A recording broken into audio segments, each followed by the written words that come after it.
Hello and welcome to another episode of my Facts and Glitches series, where I continue to showcase more of what I've learned about GTA 5 in my almost 13,000 hours of playing the game and from my awesome viewers.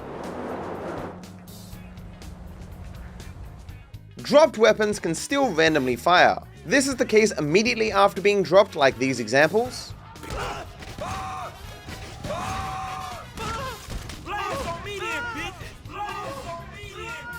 If a body falls into a gun,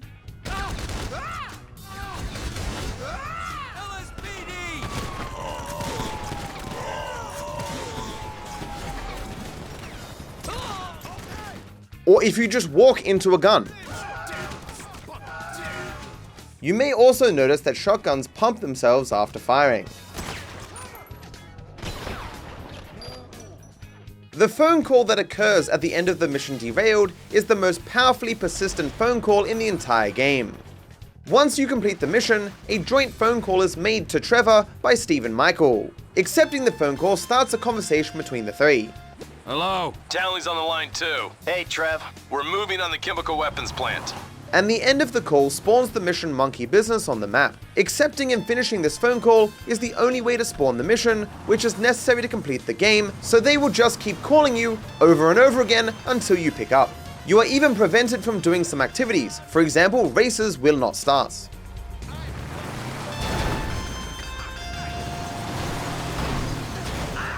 Neither will side missions.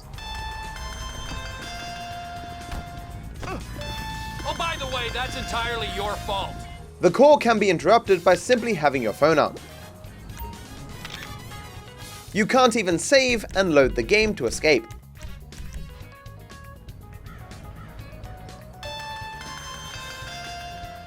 They stop calling when you're in the water, but only because you can't receive calls while in the water. So the second you get back on land, you want to change your clothes? Phone call. Tattoo? Phone call. Haircut? Phone call. You can even die, but the phone calls will find you at the hospital. You can still get arrested, but they are your one allowed phone call.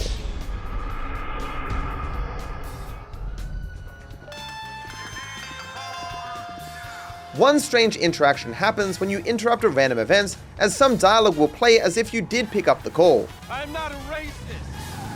I gotta get my eyes checked. Hello. You didn't really pick up the phone call though, so your conversation with Steve and Michael will be interrupted by Steve and Michael trying to call you to have a conversation. Nah. You of course have no choice but to eventually accept and progress in the game. Hello. Tally's on the line too. Hey, Trev. Honestly, no greater pair of needy bitches exists in the entire game. Racism in GTA 5 gives you super strength, as Griff the protester can lift the entirety of your weight with one hand holding a sign without any difficulty at all.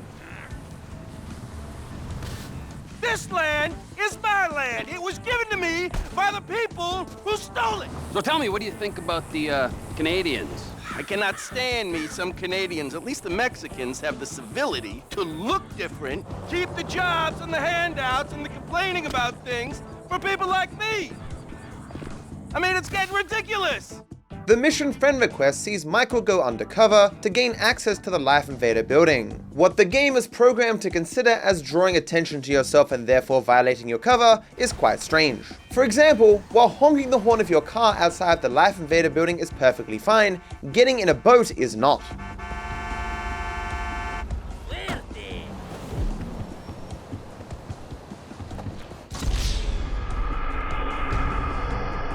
This happens because Rockstar went out of their way to make it so what they term as stupid vehicles will cause a mission fail, like parachutes, vehicles with sirens, helicopters, planes, and blimps.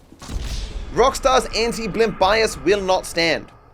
During GTA 5's story, Trevor and Michael are run out of Los Santos by Martin, and if they return, Martin sends his henchmen to kill them. My spotters tell me you're back in Los Santos, Mr. Phillips. But a funny glitch occurs if you go into the barbers in Los Santos during this time and get interrupted by Martin's men. like someone that knows what they want. What's your scent? I'm in love with it. Oh, damn! As you can see and hear, the hair cutting sounds and animations persist infinitely, only eventually stopping when you move far enough away from the hairdressers.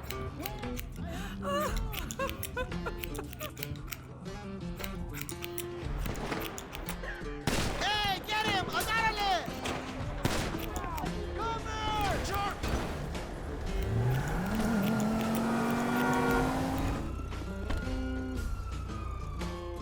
If you switch to Michael and find him exiting the cinema in Morningwood, the people that are leaving with him cannot be targeted and cannot ragdoll.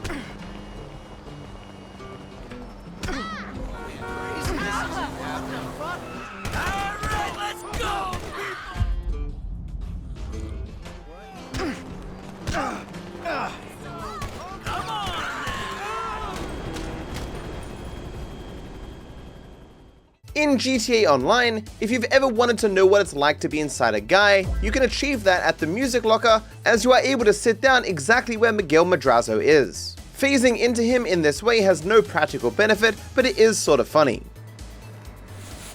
You smell nice. I'm feeling fine. Are you feeling fine? Normally, hostile NPCs will get scared and scatter if you pull out a weapon. Fuck! Fucking hell! However, if they manage to parry your first strike, they become fearless killing machines. Time to say goodbye and shit.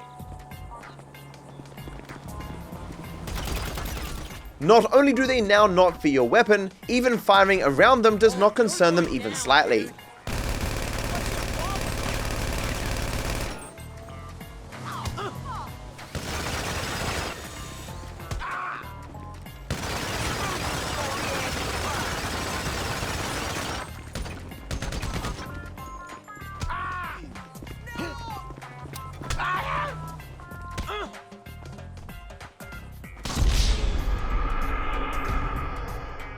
On the mission Friends Reunited, where Trevor blows up the lost camp, if you kill these two bikers just as they set out to ride away, their bikes will drive themselves. Get on out of here before a pecker falls off! Get up! Drop stick!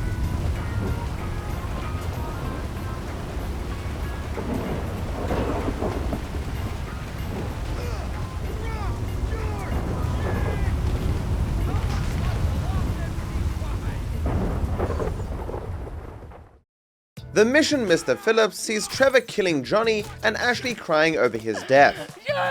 Wait! When you get control of Trevor, you get the option to kill Ashley as well, which Wade will acknowledge if you do so. Wait.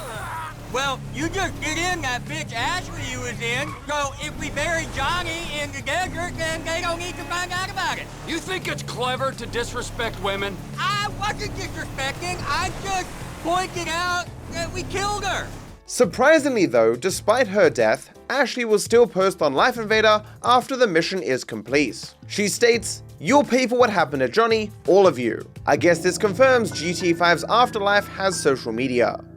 On the offshore version of the Merryweather Heist, a truck arrives at the airfield with a mini-sub that Trevor climbs inside. Something magical happens in this scene if you move this truck, but Rockstar specifically prevents you doing so by making the vehicle not stealable or movable by normal means. Fortunately, if you leave the area and come back, this respawns the truck with these restrictions removed. This now allows the truck to be moved, which reveals Trevor's horrifying physics-defying abilities.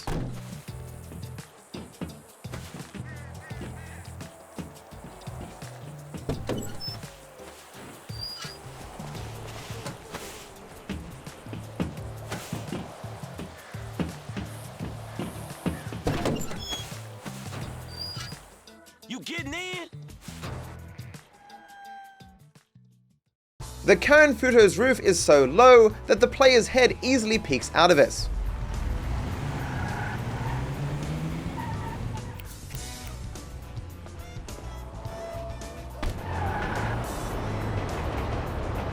This is especially true when you wear larger headgear.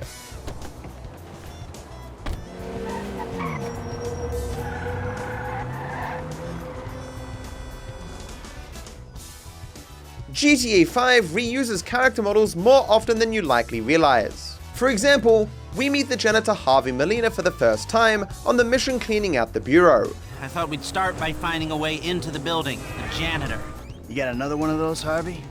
Who are you? Fill your pockets with money and all you gotta do is take a little vacation. Hey, I work 2 jobs, man. Take any break I can get. Good. But we actually saw at least his character model twice before this point. On the mission Eye in the Sky, when we're searching for our target, the first person we scan actually has the same character model as Harvey.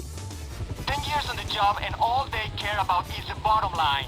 You could perhaps argue that this is just a small detail, showing Harvey having 2 jobs. But this is hard to believe, because in the next group we scan, we again see another person with Harvey's character model, but this time struggling on the roof. 2 guys on a rooftop going at it. Clearly Rockstar just didn't expect us to scrutinize these models too closely. Everyone has experienced trying to steal a flying vehicle from Fort Zancudo and being shot down, but very few know the true source of these missiles. Moments after you get into the air, 3 jeeps spawn at this hangar, and they then drive to their particular spot before the driver gets out and shoots rockets at you with an RPG. Although, as you know, obviously this is not a normal RPG, as the rockets home in on your plane. While they are just meant to fire 1 rocket at a time, while you're further away, the game seems to struggle, and this causes them to rapid fire a heap of rockets at once.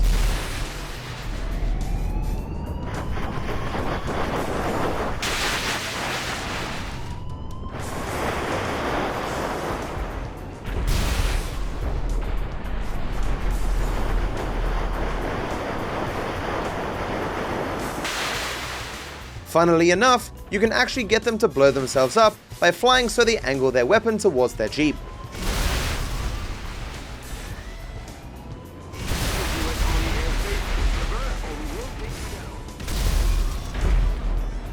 As they don't respawn, if you're crazy enough, you could technically take out all 3 and therefore be safe in the sky. You'll probably never notice them, because as soon as you land your plane, they switch to rifles.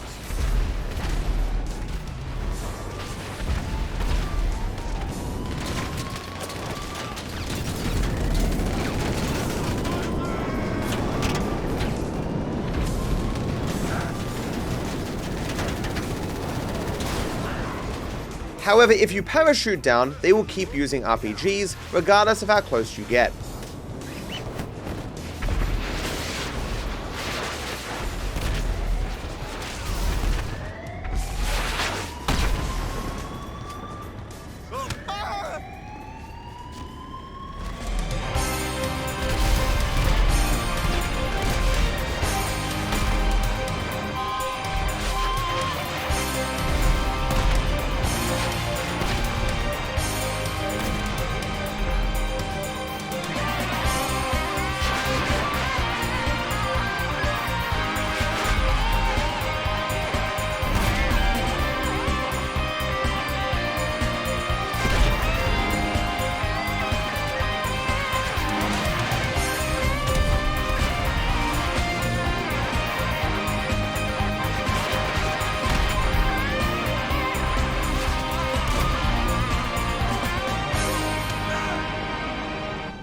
So that's it for this episode. Thank you for watching. If you think you know of anything that would be of interest to this series, feel free to add it to my Discord.